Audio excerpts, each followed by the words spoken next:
it. And yes, how do I get rid of this? Oops. Okay, I'm gonna go ahead and get started. Thank you guys for coming. I know it's been 8 weeks. It's a midway point, so good luck to those who have midterms. But today, like I said, we're going to go over neural networks again. And we got an image of a neural network right here. And hopefully you guys can ask questions. Please ask questions if there's any confusion or anything you guys are interested in. Last meeting, we first started off with the perceptron. This is like the atom of the neural network. This is what makes up all the neural networks. So on the right-hand side is a kind of shows you the math behind the neural network, where you take the dot product, right? So you have all the inputs, and you each input has its own weight. Right? Oh, sorry, the perceptron has a weight for each input, right? And one of these inputs can be like height, weight, age, whatever. And you take the dot product, so that means you multiply the input and the weight, and you sum up all those products. And then you throw it into a step function, which tells you, it gives you -1 if the weighted sum is negative, or +1 if the weighted sum is positive. And so this whole thing is this perceptron right here, right? And these yellow things are inputs. So that's the idea of the perceptron. If anyone's confused about that, please let me know in the chat. And so what the perceptron tries to solve is it tries to separate linear data, linearly separable data. So what linearly separable data means, you could draw a line between the two classes of data, right? Whereas on this chart on the right-hand side, you can't draw a simple line. You would need a circle. So this is what the perceptron can solve, the data on the left, but it can't solve the data on the right. So we go to the multi-layer perceptron, which is we call the first neural network. And pretty much this one perceptron is this green node and this green node. And then this whole perceptron, also the third node. So we have 2 layers of perceptrons, right? These yellow nodes are inputs, but the green and orange nodes are still perceptrons. But we will call the green nodes the hidden layer. And so it takes the input and it spits out values, and it throws it into the last perceptron right here. Hopefully that's not too confusing for anyone who missed last meeting, but I'll go ahead and move on. So yeah, these are perceptrons. This is also a perceptron, the last one as well. So for example, the problem we talked about with perceptrons, it can't separate this data with a simple line. I mean, I guess it could, right? You could draw a line right here, but it wouldn't be as accurate, because we would have some of these points that we would misclassify. So the solution is we can use 2 lines instead, right? So as you see here, we're using a circle, but now let's use 2 lines, right? This is what the perceptron, a multi-layer perceptron is. It's pretty much a combination of our perceptrons. So if we break it down, we have the perceptron, multi-layer perceptron. It has 2 perceptrons. In this case, you can use however many perceptrons and however many number of layers, but in this case, there's 2 perceptrons, right? So the first perceptron is asking if you have a low test score or a high test score, and it's either yes or no, right? So if you have a high test score, then you'd be on this side. So this is the orange line. If you have a low test score, you'd be on this side. And then you have another perceptron that's looking at the grades, and that one's asking if you have high grades or low grades. So if you have high grade, you're looking on above this blue line. If you have a low grade, you're looking below the blue line. And so those are, that's the purpose of the 2 perceptrons. And then you have the last perceptron, right? So the last perceptron is taking the answers from the 2 perceptrons I just talked about, the blue line and the orange line, and is asking what was the results? Was it yes or no? The reason they do this is because you see here, the greens are going to be yes for both of the perceptrons, right? And if you get a no for any of the two perceptrons, then you're not going to be accepted into the university. I did not clarify that before, but the green dots means you're accepted in university, and red dots means you're rejected. So that's the whole purpose of the multi-layer perceptron, and this is used in most neural networks where they'll have this idea of fully connected layers. A fully connected layer is when you have all the inputs connected to a single perceptron, right? So these are perceptrons, and if you have two inputs in this case, they both connect to one perceptron. So this whole layer is fully connected. That means it connects to the inputs, all the inputs. In some cases, you would have one input only connect to like one node in the neural network, and that would not be a fully connected layer. I'm going to check in chat if there's any questions. Or if Crescent, if there's any questions in the chat, could you please let me know?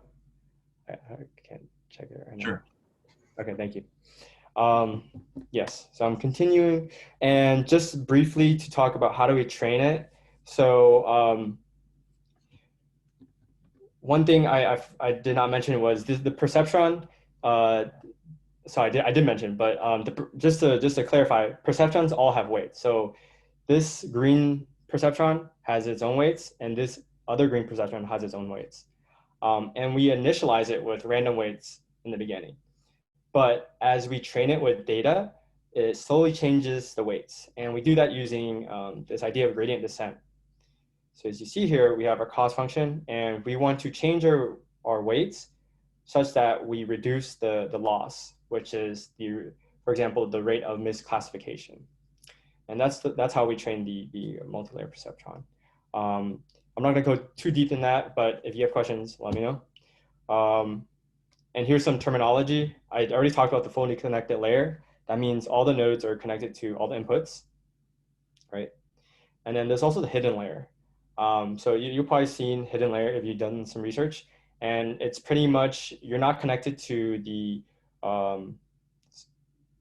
so it's pretty much not the original input or the final output. So it's not anything, there's not the input or the final output. So you could have another layer of nodes here. Let's say the green nodes connected to another layer of green nodes, and then those green nodes connected to this orange node. So then you would have a second hidden layer. That'll hopefully clear up some terminology. Yeah, so that's it, the review. Next week is actually going to be a little bit different. Instead of, so usually we've been doing meetings every 2 weeks, but just for one time, we're going to have a meeting next week, and it'll be on convolutional neural networks. And we'll do some image recognition with that. So if you don't know much about image recognition, yeah, it'll be a great meeting to go to. And as you can see here, we'll learn about these concepts called the convolutional and pooling layers, which are pretty interesting. And they actually, that helps solve the image recognition problem. But it also uses the fully connected layers, which is what we just went over just now. Yes, that's all. And I'll stop trying and let Crescent go ahead and take it. Okay, thank you, Colin, for the introduction there. Recap and everything. Let me see. I need you to make me like co-host or something to let me share my screen. Okay. Gotcha. You can share your screen. Okay, there we go. Also, well, after the meeting is over, we can answer any questions anyone has too. Okay, can you see my, let's see, Yeah. what screen is it showing? Yeah, I can see. Okay, you see the screen with the empty palette here? Mm-hmm. Okay, excellent. Okay, so what I'm going to be showing today is software called Orange, which is visual programming to do machine learning and data mining. And I came across this recently, and I've been very impressed with it. And it's a really nice way to prototype a workflow for machine learning workflow. And I hope everyone was able to download this software and get it running, and also the accompanying CSV file that Colin sent out, the admissions.csv, because you can build this along with me. I'm going to start from scratch. And it shouldn't take more than 20, 30 minutes to do this. Basically, what I'm going to be doing is a rehashing of Colin's collab notebook that he went over last week, 2 weeks ago, for the multilayer perceptron and the problem of solving this admission of into a university. And so I followed along in his notebook, and I basically translated it to what it looked like in Orange. And the workflow is actually fairly simple, which is really nice because it helps you, if you're just getting into machine learning, this can be a really nice tool to kind of get your feet wet. So what we're going to do is we want to import a CSV file. So we use a CSV node. Hey, how about that? And so navigate to wherever your admissions.csv is.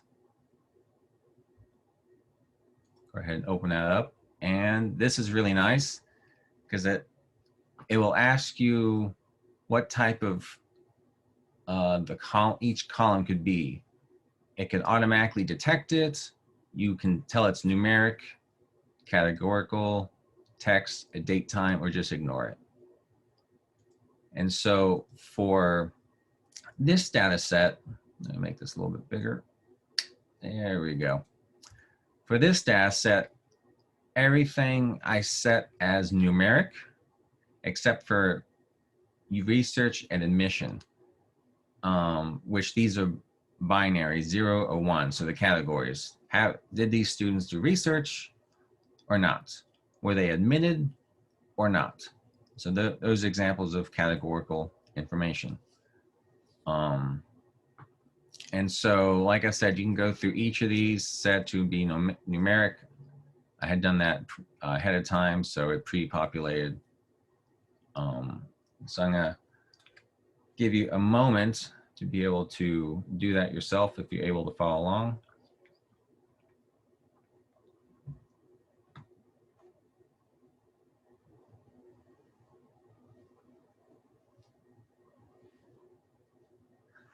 And if I am going too fast and you have questions, feel free to interrupt or put in chat. Colin, if you can check the chat, keep an eye on that. Okay, I will. Thank you.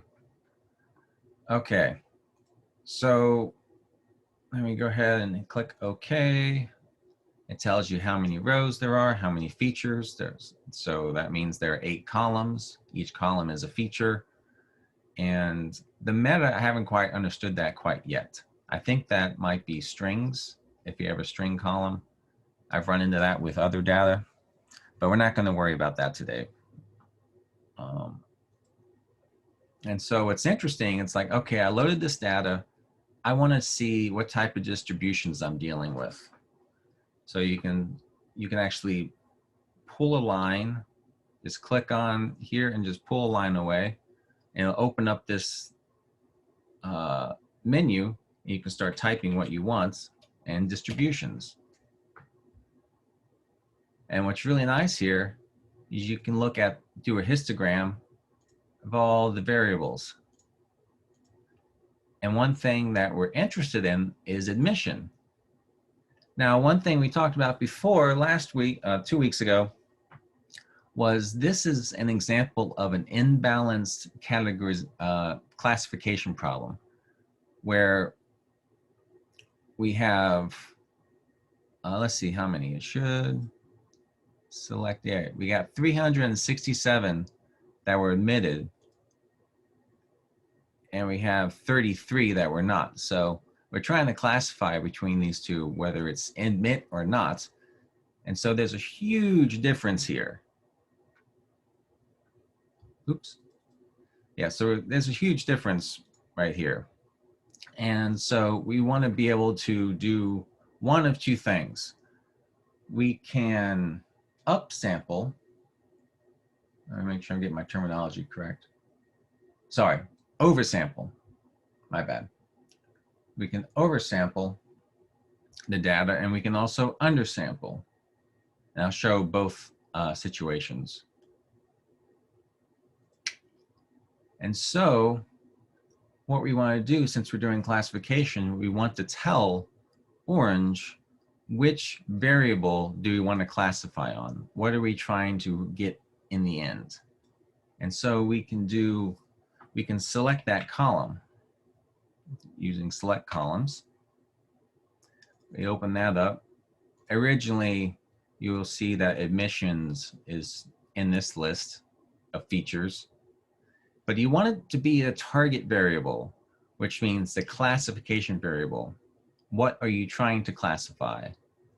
Admission. And so you have to send it over to available variables and send it down to target variable. And this will use all of these features in the classification. If you do not want a feature used, you can send it over here to available variables and it will be ignored. But we want to use all of them. So with that target variable, this is where it gets a little interesting with some of the things you can do in Orange. You can actually put in a Python script.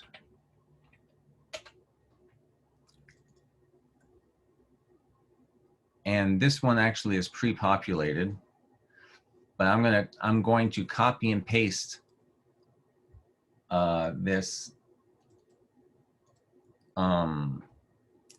code into the chat box so you can copy it into your own Python script node. And actually the code that's showing right now is for undersampling because it was remembering what I was doing earlier. But I'm going to copy the code for oversampling right now and put it, let's see, put it here, save. Okay, I'm going to put this in the chat.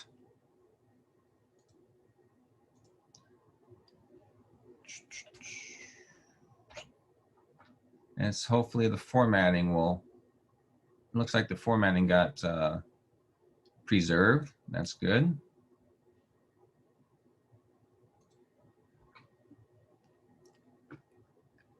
And so, yeah, you can copy this in here. And what this is doing, it's making a data frame of the data coming in, running a algorithm called SMOTE to oversample. It does grabs a few of the variables, does the fit, the oversampling, and sets everything out to be outputted to the next graphical node. So, but one thing to remember, make sure you hit this run command, this run button. Otherwise, nothing will happen when you try to use this Python script with the next node that we're going to connect to.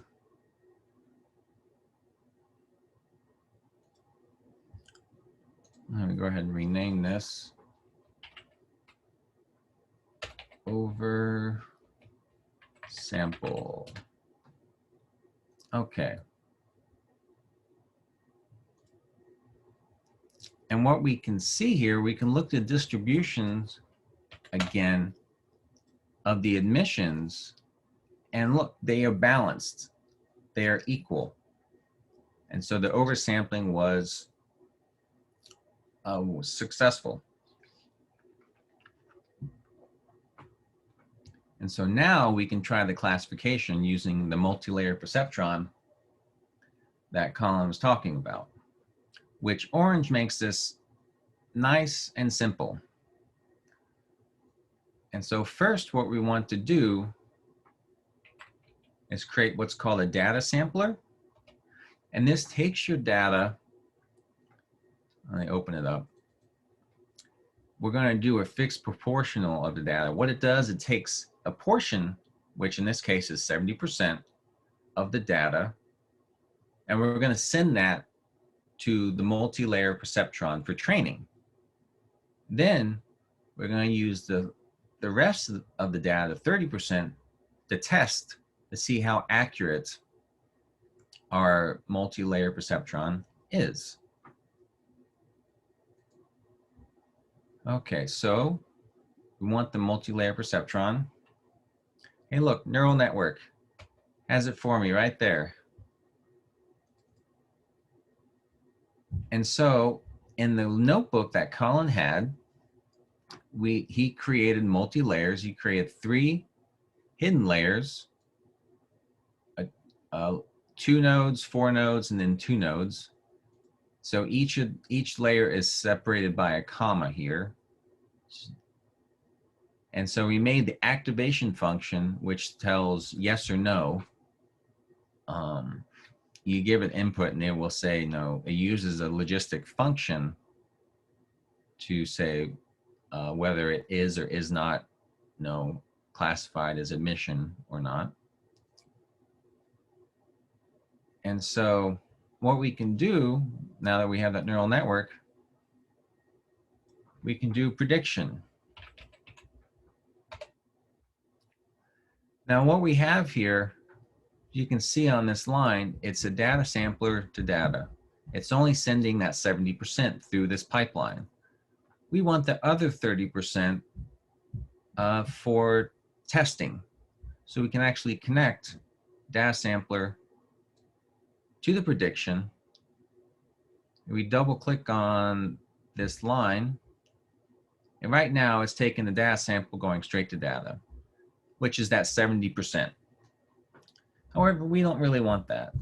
We want the remaining data, that 30%, to be the input for prediction or for testing. So I click OK. So now it says remaining data is coming into prediction. So now, I want to rename this neural network. It's a 2, 4, 2, so I can keep track of the architecture. And now you can open up prediction, and you can look at the classification accuracy down here, which is what we're going to focus on today. And it's only 47% or 48 if you round up. So that's not a very good classifier, which is what Colin showed last week in his notebook. Using the logistic function for this problem was not a very good choice. So let's test another neural network with a different architecture.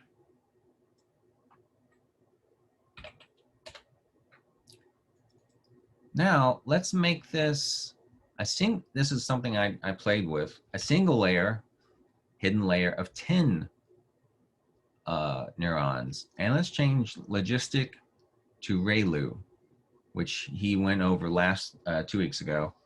And it's very popular activation function that actually does a really good job in how it functions. And so now we have this new neural network that just has a hidden layer of 10. And we just connect that to predictions. Let's go ahead and see how it performs. Now, one thing that's a little annoying, it only shows neural network, neural network. It doesn't differentiate. However, if you look at the classification accuracy, we see our 48% here, which is the previous one that we created. Now we have a new one, 90%, significantly better. So that ReLU really helped. However, curious, what happens if we change the other one to ReLU? I can't remember. I played with this. I can't remember the outcome exactly. Oh, there we go. It goes up to 83.6%. So that ReLU actually is doing a very good job for this problem.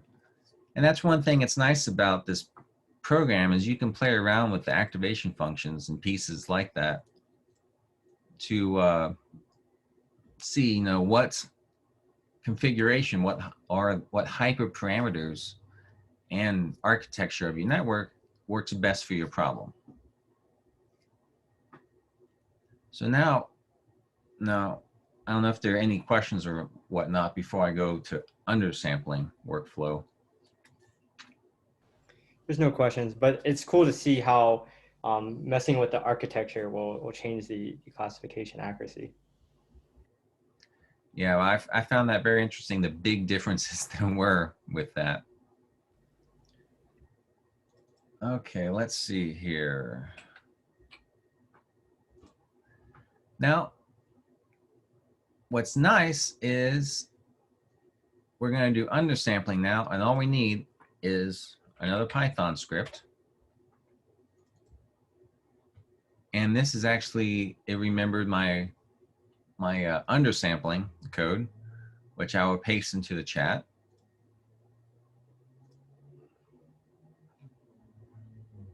See if it'll keep the indentation. Oh, which it did. See right there, that's kind of nice with the for loop. Okay. Oops, let me open that back up. So just quickly, this is using the same undersampling algorithm that Colin used in his Colab notebook last week. It's using this IMB learn classification using clustered centroids. So what you're doing here is I'm getting the count of how many minority classes there are, basically the undersampled classes. And I'm doing creating these centroids that you use to make the fit using this data. And then some orange magic, the output using their own data structures, which I'm still learning about. But I found this code online and it was very useful. So you have it here. You can look up the data structures to understand it better. But that's not the focus right now. And make sure you remember to hit the run button down on the left. And what we can do, now let's see if this worked. Let's look at distributions. We're gonna look at the distribution of the acceptance variable. And it's balanced now. I believe it's 33 per each. And so that definitely worked out well. And what's interesting now with orange, I can select a section of the workflow, which is what we want to do, because this part I've selected is the same workflow that we want to do with the undersample. I rename that undersample. And so let me just copy that, paste it, and connect. And it runs both neural networks again and does predictions. So we preserve that part of the pipeline, except for doing undersampling. Let's see, what is this one? Let me put this back to logistic. Okay. So let's see how the undersampling performed. So we see classification accuracy is low on this network, which is probably the logistic, and there's a much higher one for the ReLU. This one, the high one, is a little bit lower than the prediction using oversampling. My hunch on that is because we're using less data. I'm curious now with the more layers using logistic, what happens if we use a ReLU? Oh, it got even worse. That's interesting. So that again shows you playing around these architectures and hyperparameters and activation functions that you can see what works well and what doesn't. Let me make this a little better. There we go. Now it's more readable. Okay, so that is the whole workflow for the same problem that Colin went over 2 weeks ago. I just want to point out something you said earlier. Yeah. Really interesting. Yeah, the amount of data does matter, and it affects the classification accuracy.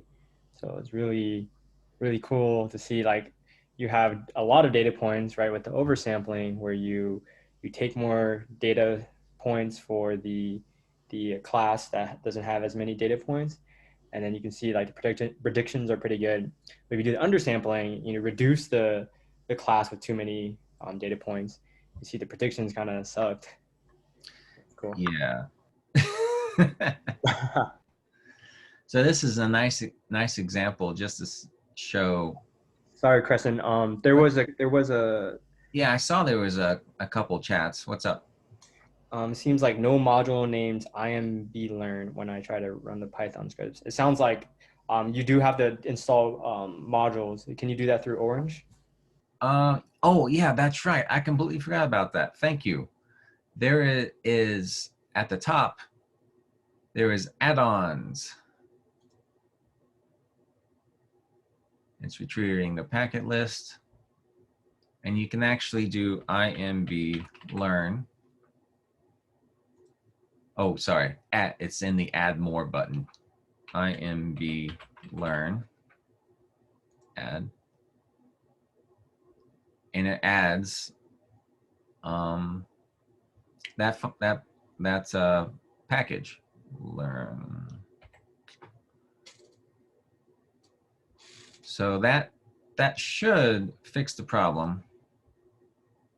Because I'm glad you pointed out, because I completely forgot about that step. Because I had to figure out how to install packages in Orange, and really what it's doing under the hood when you're doing the add-ons and add more, it's using the Python package manager pip, and so it's doing all this stuff in the background for you. Otherwise, you go to your command line and say pip install imblearn, and it should do it for you. Install imblearn. And if you're interested in playing with, like, they have a bioinformatics one, a geo one, spectroscopy, interesting. They also have ones if you're interested in looking at text, which I like doing NLP, and so I think later in the semester I'm going to be doing a little session on NLP, natural language processing. I just want to add, so a lot of machine learning requires using modules that other people have created. For example, we used sklearn last week, and I can also show you guys the notebook that this trying to like copy of, and sorry, this entire thing in Orange is trying to take a copy of.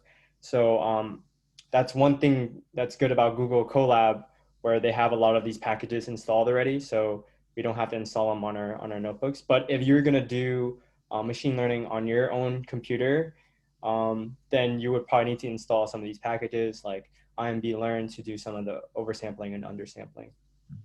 Yes. Thank you, Colin. Were there any other questions in the chat?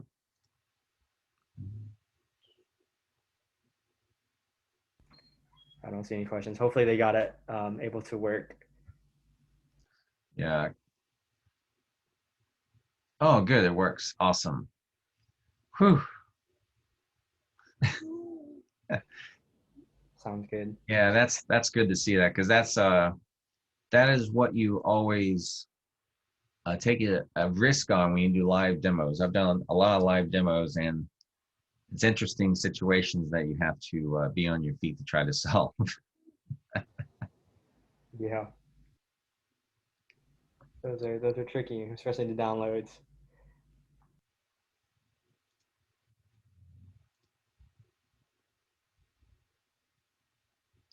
Oh yeah, we got a nice note from Jonathan.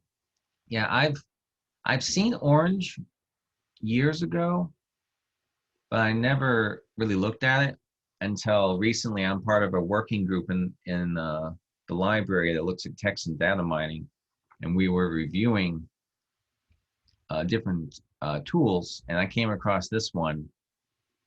I tried it out, and I was like, wow, this thing's pretty amazing. And so I've been doing a lot of prototyping for other projects within Orange. Like I've been doing sentiment analysis on tweets.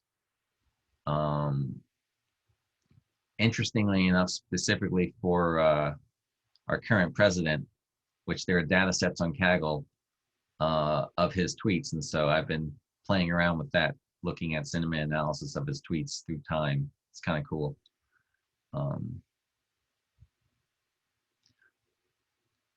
Prediction modules.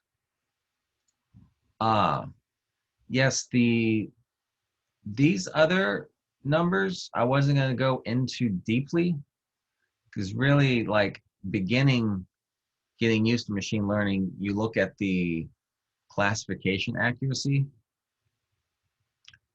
Now, I would recommend looking up what the F1 score, precision recall, and look at Wikipedia. They would have a much better explanation than what I could give right now, because I'm still, like, I've been doing this for a while, and I always have to look up what they mean, because it's like it's no, very specific. Let's see, we got some more in the chat.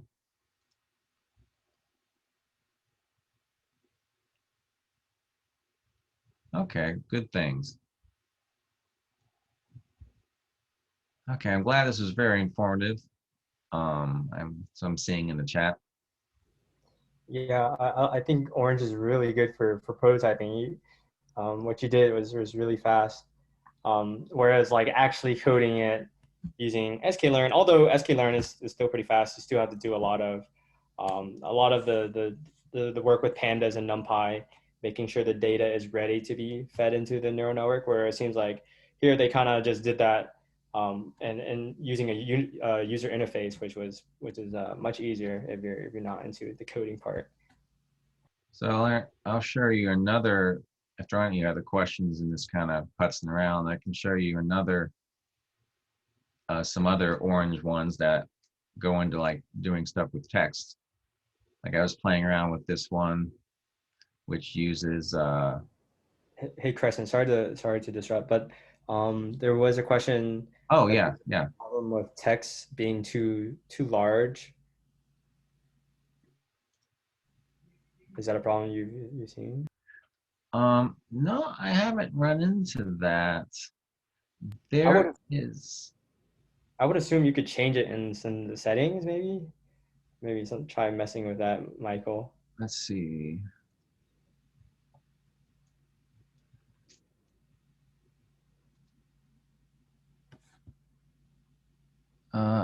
One thing I will say is Orange has a very big documentation base. When I've had problems, I just search for Orange plus whatever my topic is, and generally I find something.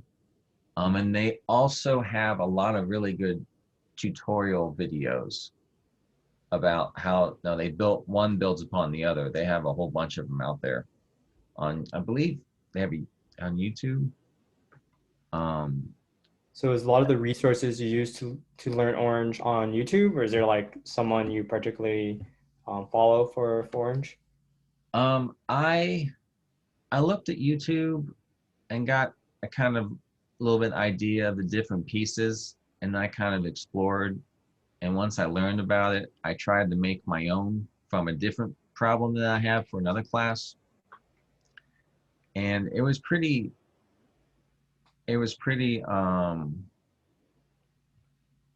straightforward to do that. And so, and like for text analysis, they had a nice workflow example. And So so a lot of learning Orange is just like playing with it by yourself. yeah, I mean, one thing I discovered, which was really nice, let me see if I can remember what it's called.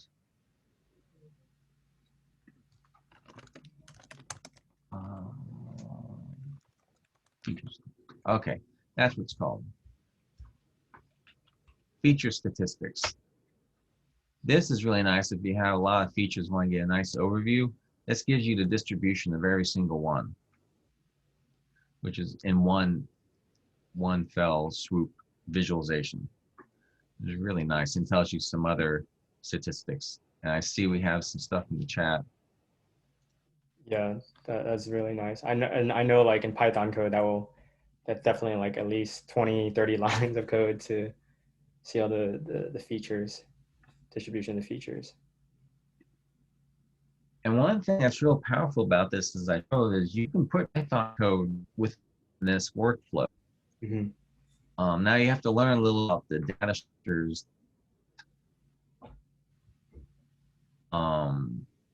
Orange uses and how they organize.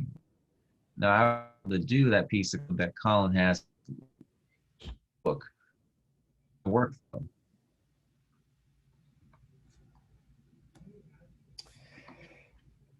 Is anyone interested in seeing what well, here, I'll just post the notebook that we went over last meeting, and you guys can kind of look back at this notebook, and you can implement it in Orange following the recording that we'll post, and you can kind of like see how the different steps of the machine learning development in the notebook, and then how it's shown in Orange. So that I just posted a link to the notebook for anyone that's interested in that. But Dr. Crescent, did you have anything else? No, I don't think so. I mean, some of the NLP stuff and tech stuff I can show, I was looking at, I can show when I go over NLP. I'm going to show how easy it is to kind of jump into it and prototype.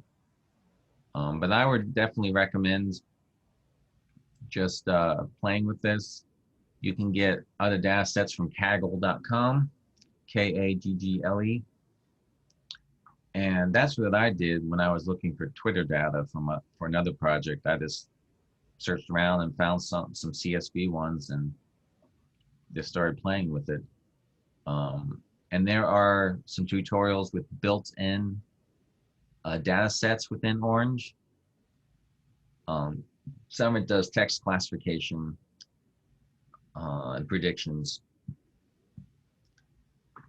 And so that's how I started learning some of this. And I've only been working with this for a couple of weeks. So yeah. I believe that's all I got. Cool. Thank you for showing us Orange. I like when you can prototype stuff fast, and Orange seems like a really great way to do that. Yeah, that's been really helpful. Because like I said, I have some ideas with some projects. Like there's one that I mean, even if I want to look at what the data looks like, I just import the data, look at distribution and stuff, and it takes care of missing values for you, and you can start getting into more advanced things like normalization and the standardization of data and everything, and pre-processing data before you actually work with it. And so it's actually it's been around for a long time, and it's pretty robust. Okay, awesome. Thank you guys for coming to the meeting. That's all we have for today. Just a little information on for the rest of the semester. So like I said, next week, or what I said in the beginning, next week we'll go over the convolutional neural network, and then we'll do some image recognition with that. So that'll be pretty cool. And then we're going to go back on our 2-week schedule. So 2 weeks after that, we'll have Dr. Crescent present again on natural language processing, and he's done some work with that. And I guess he's going to show some how it's done in Orange as well, which is it'll help a lot of the beginners see the whole process, because understanding the whole process is very important. But we also plan to do, maybe you guys are interested in some financial prediction using some like random forest or something, just to give you a taste of different parts of machine learning. So NLP, image recognition, and then yeah, some financial prediction would be the three remaining meetings. And then our last meeting would probably be on well, no, it won't be on a concept, but it'll be a Q&A. You can ask us questions, and we can talk about research and machine learning classes. But yeah, that's all. Thank you guys for coming. And oh, we do have a question. So when you set three separate hidden layers with different numbers of neurons, how do you know what is being considered in each layer? So this is where it gets tricky because Dr. Crescent, you can add on this if you want, but for me, it gets tricky as you add more layers. The is a little bit harder to understand like what each layer is doing. I mean, obviously the first layer makes sense where you're chopping up the data points, but and then using those answers, right? If you're above or below the perceptron line, then it kind of makes it gets more abstract as you add more layers. But using the example with the two layers, right? You have the one hidden layer and the final output perceptron. That was easier to understand. So yeah, it's hard to understand what's being considered as you add more layers. So the third layer, I probably can't explain it right now, but if you were to break it down, you could probably sit down and like break it down. Yeah. Yeah, another thing is well, neural networks that are being used, to do a lot of advanced classification and regression problems. They have many different layers, and one thing that I kind of helps me to think about why do they have these is each layer learns a different type of feature to predict.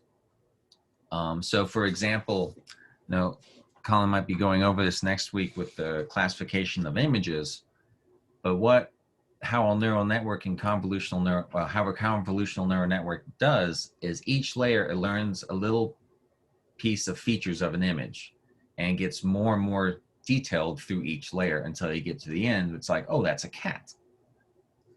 Because the first one might look at lines, second one might find ears, third one might find eyeballs, and gets more and more to the actual shape of the object in the image.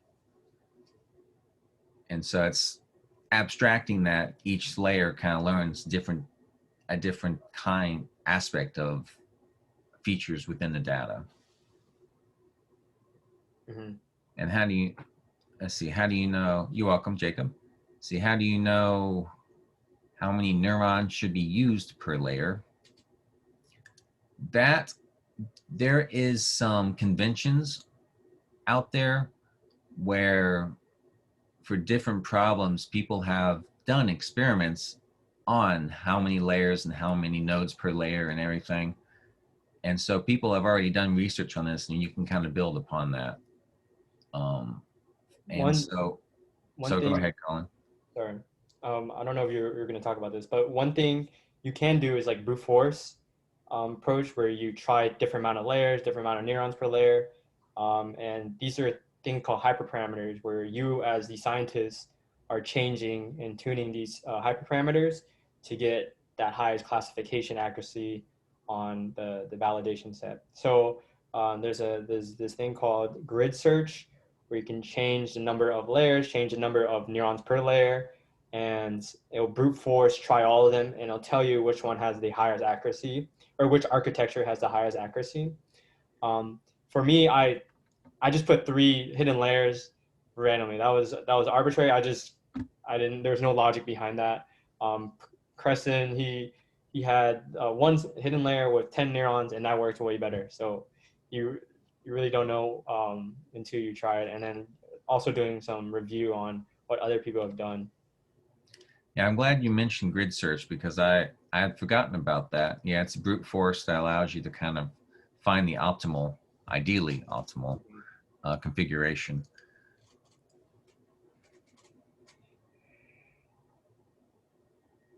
Where the neural network can change structure. Change the structure.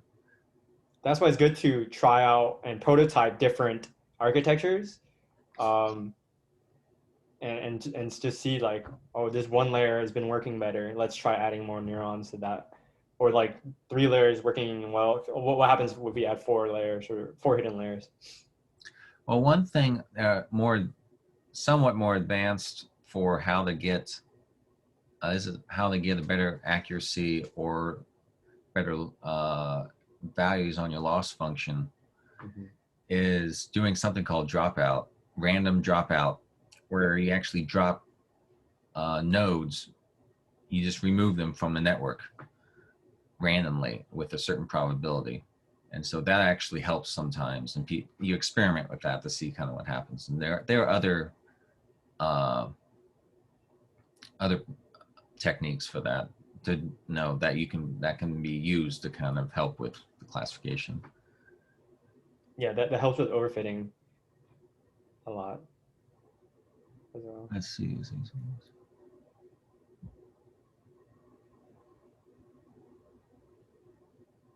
Thanks for sharing, Aiden.